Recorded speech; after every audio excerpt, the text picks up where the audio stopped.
नमस्कार.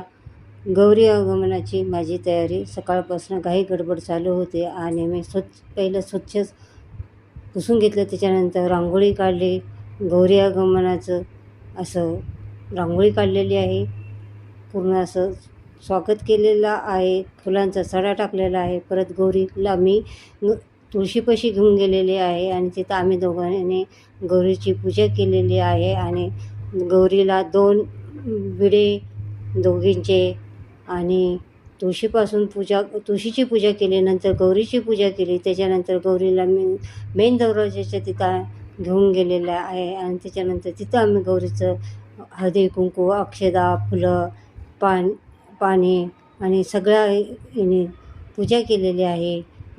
विडे ठेवलेल्या आहेत आणि दोघींनी गौरीला हळदी कुंकू वाहिलेलं आहे, अक्षदा वाहिलेला आहे, फुलं वाहिलेली आहे. आणि त्याच्यानंतर आम्ही दोघींनी एकामेकीला हळदी कुंकू लावलेलं आहे.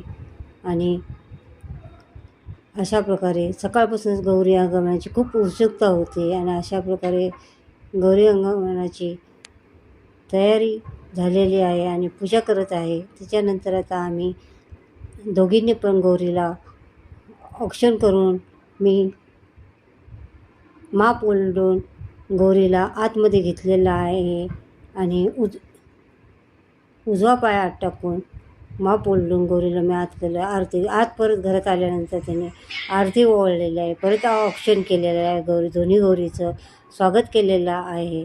आणि अशा प्रकारे गौरी आमच्या घरात सोनपावल्याने आलेला आहे. सुखाच्या, समृद्धीच्या, आनंदाच्या, यशाच्या, कीर्तीच्या, आरोग्याच्या, आयुष्याच्या, धनधान्याच्या पावलाने गौरी आमच्या घरात स्वागत केलेलं आहे. खूप आनंदाचं वातावरण होतं आणि मन प्रसन्न होत होतं. गौरीकडे असं बघतच राहावं असं वाटत होतं. आणि त्याच्यानंतर मी गौरी अशा ज्या ठिकाणी गौरी मला हे करायची, सगळ्या घरात मी गौरी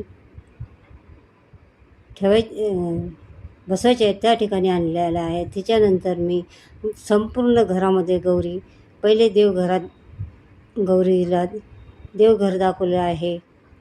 म्हणतात ना, गौरी आणल्यानंतर आपलं संपूर्ण घर गौरीला दाखवायला पाहिजे. आणि त्याच्यानंतर मी देवघरातून हॉलमध्ये गौरीला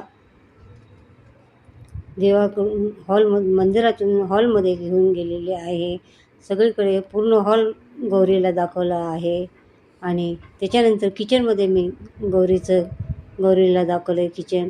त्याच्यानंतर मी बेडरूम दाखवला आहे गौरीला. त्याच्यानंतर गौरी ज्या ठिकाणी बसायची त्या ठिकाणी